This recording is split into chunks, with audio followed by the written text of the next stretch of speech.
ऋषभ उस रिमोट के मदद से छोटी मोटी चोरियां करने लगा। किराना दुकान वाला पैसे गिन रहा था, उसने पॉज दबा दिया। फिर उसके हाथों में से पैसे लेकर वो सड़क गया और थोड़ी दूर जाने के बाद उसे रिलीज कर दिया। अपने हाथ से पैसे गायब देखकर वो बेचारा दंग गया। एक आदमी पैर उठाकर बाइक पे बैठने वाला था, इसने फ्रीज कर दिया। फिर उसका बाइक लेके ये रखो चक्कर और गली के मोड़ पर जाकर ही उसे रिलीज किया। ये आदमी धड़ाम से निकला। फिर माथा खुजाता रहा कि इसका गाड़ी गया था। इधर ऐसा चल रहा था, उधर साइंटिस्ट अपना पूरा लैब छान रहा था कि रिमोट गया कहां। ऋषभ ने एक चीज सोचा, इन छोटी मोटी चोरियों से कोई मतलब नहीं, सीधा बैंक में डाका डालूंगा ना, लाइफ में सेटल हो जाऊंगा। वो रिमोट हाथ लेकर बैंक में घुसा। फिर अंदर जाकर उसने पॉज बटन दबा दिया। सारे लोग फ्रीज हो गए। ऋषभ ने धड़ाधड़ पैसे और गहने वगैरह बांध लिया। जाते जाते उसने एक आईना देखा। आईने के सामने खड़े होकर उसने सोचा, अरे वाह, इस चोर की गेटअप पे तो मैं बढ़िया दिख रहा हूँ। इतने में उसके हाथ में से फिसल कर रिमोट निकली और पॉज बटन दब गया तो ऋषभ आईने के सामने ही फ्रीज हो गया। इतने में एक कस्टमर अंदर आया। उसने पूरा बैंक को फ्रीज हुआ देखकर तुरंत पुलिस को फोन लगाया। पुलिस और साइंटिस्ट मिलकर बैंक पहुंचे। वहां पैसों की गठरी के साथ ऋषभ को देखकर वो चौंक गए। साइंटिस्ट ने फटाफट रिमोट उठाया और सबको अनफ्रीज किया। पुलिस और साइंटिस्ट को वहां देखकर ऋषभ घबरा। पुलिस उसे अरेस्ट करके ले गई।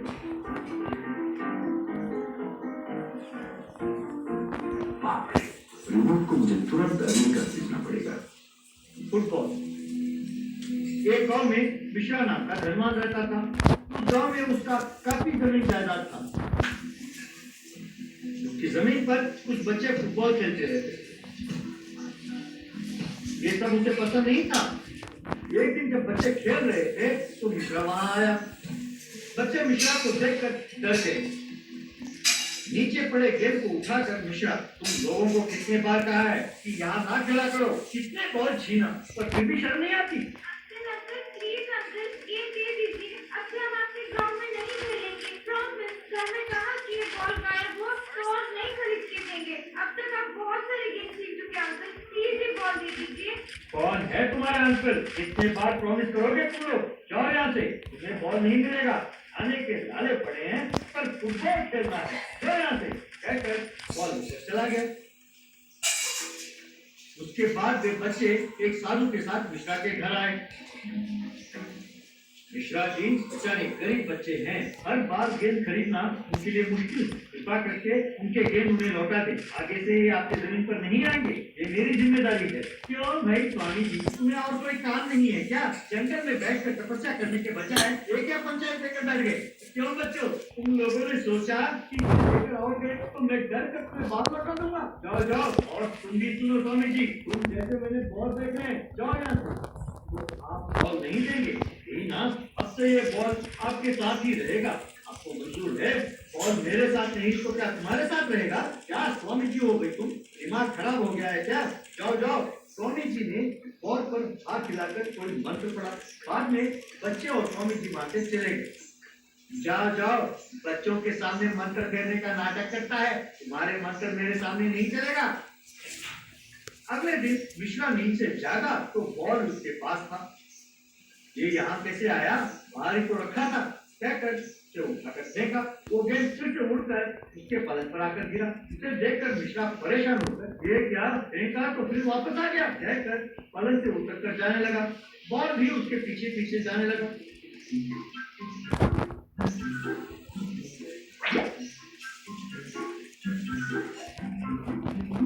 बाद में वो चाय पी रहा था तो बॉल उछलकर उसके चाय के कप से टकराया। चाय की प्याली नीचे गिरकर टूट गई। ये क्या? ये ऐसे क्यों हो रहा है? इसे कोई जादू टोना मालूम है क्या? हाँ, स्वामी जी ने कोई मंत्र फूका था, पर मैं इन सबसे डरने वाला नहीं हूँ।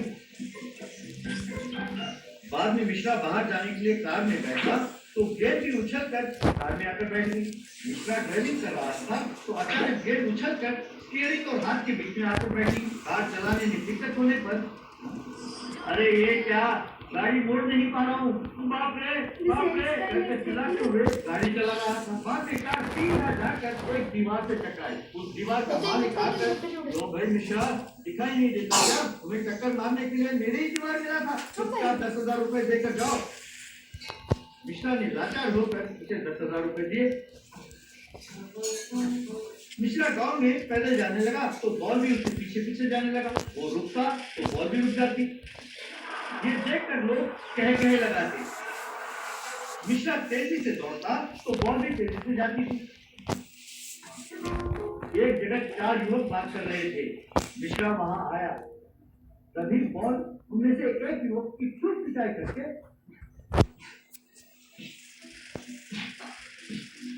वापस मिश्रा के हाथ में जा बैठी। क्यों बे, अपने बॉल से मुझे पीटते हो? कहकर सबने मिलकर मिश्रा की खूब धुनाई की। बहुत भूख लगी तो मिश्रा एक होटल गया। जब वो खाना खाने वाला था तो बॉल ने खाना गिरा दिया। नहीं, उस होटल में बाकी लोगों के खाने को भी गिरा दिया।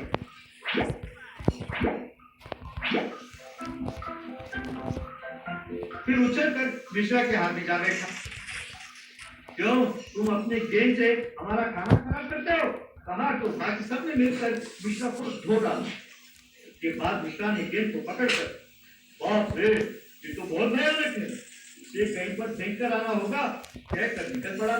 जो मिश्रा एक दुकान के सामने से गुजर रहा था कि वो गेंद दुकानदार के देखते देखते दुकान की वस्तुओं को तोड़ करके वापस मिश्रा के हाथ में आ बैठा। ये देखकर दुकानदार ने मिश्रा को तारे गिनाए। उसके बाद मिश्रा एक पहाड़ी की चोटी से गेंद को नीचे फेंका। वो वापस आकर मिश्रा की कुटाई करने लगा। बाप रे, रुको, मुझे मत मारो, मैं तुम्हारे हाथ जोड़ता हूँ, कहकर चिल्लाने लगा। बाद में मिश्रा बॉल को लेकर स्वामी जी के आश्रम गया। बॉल को उनके चरणों में रखकर प्रणाम किया और स्वामी जी मुझे माफ करना, पैसे के घमंड में आकर मैंने बहुत बुरा बर्ताव किया। आपकी शक्ति को ना जानकर मैंने बुरा भला कहा।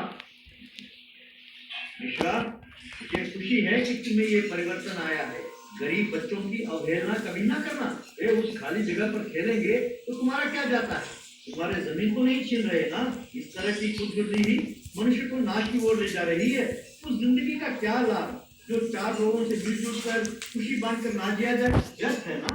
अब से सबके साथ अच्छा बर्ताव करो, कहकर बॉल की ओर हाथ फिराया तो बॉल साधारण अवस्था में आ गई।